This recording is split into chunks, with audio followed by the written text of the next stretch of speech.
मित्रों नमस्कार। आज मैं जिस कुंडली की चर्चा कर रहा हूँ वो कुंडली है भारत की राष्ट्रपति द्रौपदी मुर्मू जी की कुंडली। इस कुंडली का मैं वैसे ही एक अध्ययन कर रहा था कि क्या स्थिति इसमें बनती है और ये कैसे राष्ट्रपति पद तक पहुँचे। कुंडली में बहुत सारे योग बड़े आश्चर्यचकित कर देने वाले हैं और उनमें कुछ योग तो ऐसे हैं जो उन्हें एक शक्ति का आशीर्वाद दर्शाते हैं, या यूँ कहें कि ये उड़ीसा से आई हैं और माँ बिरजा का इनके ऊपर पूरा पूरा आशीर्वाद है। जो नाभि गया में एक स्थान है वहाँ पर माँ बिरजा देवी हैं और कलयुग में जो देवी होंगी वो माँ बिरजा ही होंगी और उन्हीं के आशीर्वाद से भारत विश्व गुरु भी बनेगा। वैसे मैंने पहले आपको कुछ वीडियो बनाए कि अलग अलग जैसे काली है जो बांग्लादेश से भारत के बांग्लादेशी राक्षसों का संहार करती हुई आएगी, तो ऐसे ही माँ बिरजा जो उड़ीसा की देवी हैं, आने वाले समय में यदि हम सतयुग की बात करें तो सतयुग की मुख्य देवी माँ बिरजा ही होंगी और उन्हीं के कार्यकाल में पूरा कार्य संपादित किया जाएगा। और साथ ही स्थिति बनती है उड़ीसा जगन्नाथपुरी भगवान जगन्नाथ जी की, जो नए रूप से तीनों सुभद्रा जी जगन्नाथ जी और अवतार लेंगे और अवतार लेने के बाद कल की रूप धारण भी करेंगे और भारत को या भारतीय संस्कृति को पूरी दुनिया में फैलाएंगे। तो सनातन संस्कृति का इनके बीच में भाग्योदय होगा। तो ये योग मुझे द्रौपदी मुर्मू जी की कुंडली में बहुत साफ दिखाई देते हैं। एक तो सामान्य घर में जन्म लेना, सरकारी नौकरी करना, प्रोफेसर बनना, इवन क्लरिकल की नौकरी की, फिर प्रोफेसर बने, फिर राजनीति में प्रवेश किया, छोटे पद से जाते जाते एक बड़े पद तक की इनको प्राप्ति हुई। तो ये योग यूं ही नहीं होते कि व्यक्ति एक सामान्य घर से पैदा हो और सारे काम को करता हुआ राष्ट्र के सर्वोच्च पद तक वह पहुंच जाए। कोई ना कोई एक शक्ति होती है जो यहाँ तक पहुँचाती है। तो महिला शक्ति तो अपने आप में एक अनूठी होती है। तो ये उस शक्ति के आशीर्वाद हैं, माँ बिरजा देवी का इनके ऊपर आशीर्वाद है, जो अब कलयुग में अपने कार्यकाल को संभाल कर भारतीय संस्कृति का भाग्योदय करेंगी।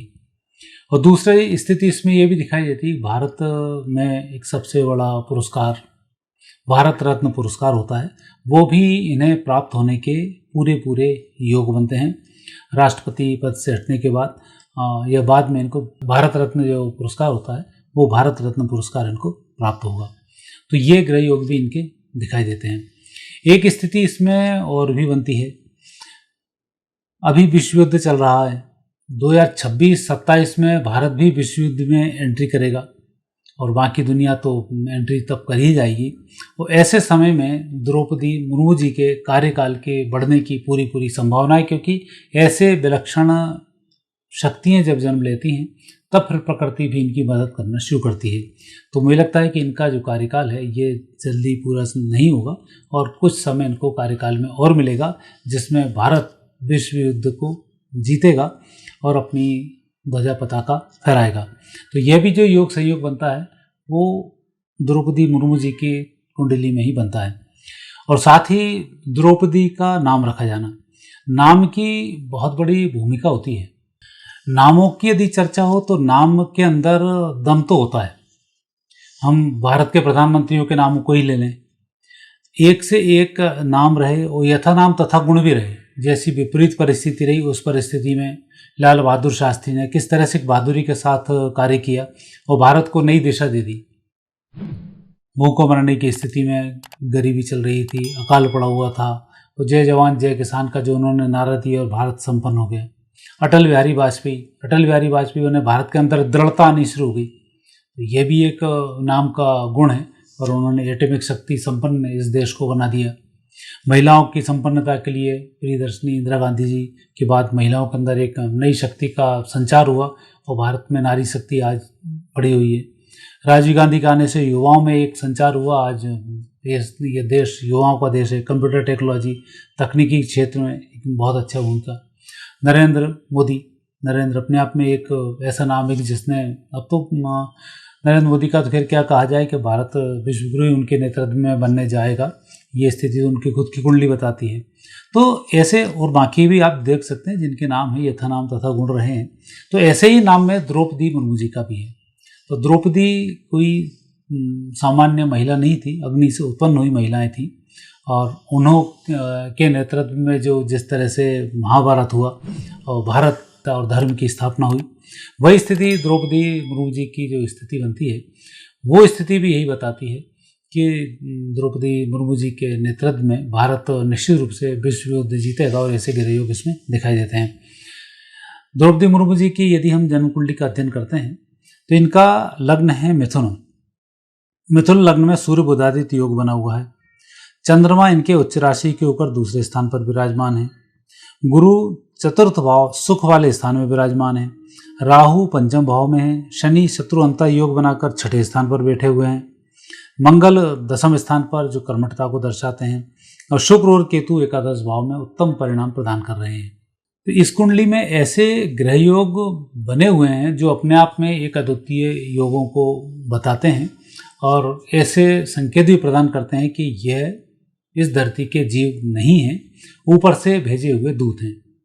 उनके स्वरूप को देखें, उनकी कदकाठी को देखें, बोलने के तरीके को देखें, कार्यशैली को देखें और उनके बचपन से लेकर अभी तक किए गए कार्यों को देखें। तो ये सब संघर्ष को दर्शाते हैं और संघर्ष के साथ ही उनको परिणाम स्वरूप भगवान ने इतने बड़े पद से नवाजा। तो ये जो स्थिति दिखाई देती है सामान्य स्थिति नहीं है। दूसरे इसमें यदि हम योग की बात करें तो इसमें सबसे बड़ा योग चक्रवर्ती राजयोग बना हुआ है। तो चक्रवर्ती सम्राट योग बनना भी एक राष्ट्रपति के संकेत देता है, कितने बड़े योग में आए। दूसरा एक और महत्वपूर्ण योग है, वो है मरणोपरांत ब्रह्मलोकवासी योग। ये ब्रह्मलोकवासी जो योग होता है, ये योग अपने आप में संकेत देता है कि ऐसा व्यक्ति ऊपर से आता है, ब्रह्मलोक से आता है और वापस उसी स्थान पर चला जाता है। ये योग जिसको होता है वो वैसे भी गलतियां नहीं करता है और उसके पद बहुत बड़े होते हैं, लेकिन संघर्ष उसको बहुत करना पड़ता है। संतान के रूप में संघर्ष करना पड़ता है, शादी की बात करना पड़ता है, समाज को देखना पड़ता है और नाना प्रकार की उसके ऊपर जिम्मेवारी बहुत होती है, तब जाकर यह योग फलित होता है। पर्वत योग बन रहा है जो अपने आप में एक दृढ़ता का संकेत है। युद्ध कुशल योग, जैसा मैंने आपको संकेत दिया कि भारत इनकी मार्गदर्शन में ही विश्व युद्ध जीतेगा। सात्विक बुद्धि योग है। अनेक वाहन तो योग सुख मिल ही रहा है। तीव्र बुद्धि योग भी उनका है और गोपुरांश योग भी है जो अपने आसपास संपत्ति लेकर आता है और जब से ये भी राष्ट्रपति बनी तब से भारत की स्थिति में और तेजी से सुधार हो रहा है। तो ऐसे जो योग बने हैं, ये योग भी संकेत दे रहे हैं कि द्रौपदी मुर्मू जी एक सामान्य महिला नहीं है, यह असामान्य महिला इनको मानकर चलें, यह भी संकेत बहुत अच्छा नहीं है। तो इस कुंडली के जो ग्रह योग बनते हैं, ये ग्रह योग उत्तम राजयोग को दर्शाते हैं। और अब स्थिति यदि भारत के कुंडली से इनको कंपेयर करते हैं तो भारत की राशि भी कर्क राशि बनती है और इनकी राशि भी कर्क राशि ही बनती है। तो दोनों में एक समानता भी इसमें बन रही है। भारत अभी चंद्र की महादशा में चल रहा है, ये भी चंद्र की महादशा में राष्ट्रपति बनी है और चंद्र की महादशा में अभी 26-27 का जो इनका योग आएगा वो चंद्रमा की महादशा में 4 जुलाई 2026 से बुध का अंतर चलेगा 3 दिसंबर 27 तक। ये जो बुध का योग है ये स्वास्थ्य के लिए अच्छे संकेत नहीं देता है, यहाँ स्वास्थ्य का ध्यान रखना चाहिए। लेकिन इनके लग्न का स्वामी लग्न स्थान पर सूर्य बुधादित्य योग बनाकर बैठा है, तो चाहे परिस्थिति कुछ भी हो विजयश्री की प्राप्ति दर्शाता है। बुध के बाद जो केतु का योग बन रहा है यह संकेत प्रदान कर रहा है कि भारत इन्हीं के नेतृत्व में विश्व विजेता बनने वाला है। और चूंकि 2027 में चुनाव के योग बनते हैं और यहाँ ये बनता है दिसंबर 2027 तक, चंद्र में बुध का जो योग है ये इनके कार्यकाल को बढ़ाता हुआ दिखाई देता है। अर्थात इनका कार्यकाल जुलाई 2027 में समाप्त नहीं होकर कुछ समय के लिए आगे बढ़ेगा और उसमें विश्व युद्ध जैसी स्थिति बनेगी जिसमें कि हमें विजयश्री की प्राप्ति होगी। तो इस कुंडली में ऐसे कई अच्छे योग हैं। सुख स्थान पर गुरु का कन्या राशि में विराजमान होना, खुद भी महिला होना, तो ये महिलाओं के लिए कन्या राशि का गुरु चतुर्थ भाव अपने आप में महत्वपूर्ण होता है। पंचम भाव में राहु प्रजा का सूचक, पूर्व जन्मगत पुण्यों का सूचक है और इसलिए इनकी तरक्की में कहीं कोई बाधा नहीं आ पाई और ये संघर्ष करते करते आखिर विजयश्री को प्राप्त हुए। भारत का सर्वोच्च पद इन्होंने प्राप्त किया। वाणी के घर में चंद्रमा का विराजमान होना, सोगरही चंद्रमा, ये अपनी वाणी के माध्यम से, कार्यों के माध्यम से, प्रचलित रही और परिस्थिति को बेहतर कर पाए, और उस परिस्थिति पर विजयश्री की भी प्राप्त की। परिवार में भी संघर्ष रहा, बाहर भी संघर्ष रहा, और उसमें अपने आप को टिकाए रखकर विजयश्री की प्राप्ति कराना। तो ये जो योग बनता है, ये भी कोई कमज़ोर योग नहीं है, यह सामान्य योग नहीं है। इसमें भी संकेत की प्राप्ति हो रही है कि कहीं देवीय शक्तियों का इनको आशीर्वाद प्राप्त है और यहाँ पहुँचे हैं। और माँ बिरजा देवी पर तो मैं इसलिए पहुँचा हूँ कि एक तो उड़ीसा से ही आने वाले समय में सत्ता वहाँ से आएगी। दूसरा, ये जो चुनाव हम जीते हैं इस बार का लोकसभा चुनाव, ये उड़ीसा की दम पर ही चुनाव जीते हैं। और आने वाले समय में जगन्नाथ प्रभु ही कल्कि के रूप में अवतार ग्रहण करेंगे। सुभद्रा भी माता वहाँ पर विराजमान होंगी, और साथ ही माँ बिरजा देवी हैं, तो उनका भी एक इस देश को आशीर्वाद की प्राप्ति होगी। बाकी देवियाँ जो काम के लिए हैं वो अपने अपने स्थान से जागृत हो रही हैं, उनके कहीं कुछ योग मिलेंगे तो आपसे मैं उनकी चर्चा करूंगा। तो इस प्रकार आज मैंने कुछ योग द्रौपदी मुर्मू जी की कुंडली में देखे, जिनकी मैंने आपसे चर्चा की। आगे फिर नए विषय के साथ आपसे भेंट करूंगा। आगे दीजिए, नमस्कार।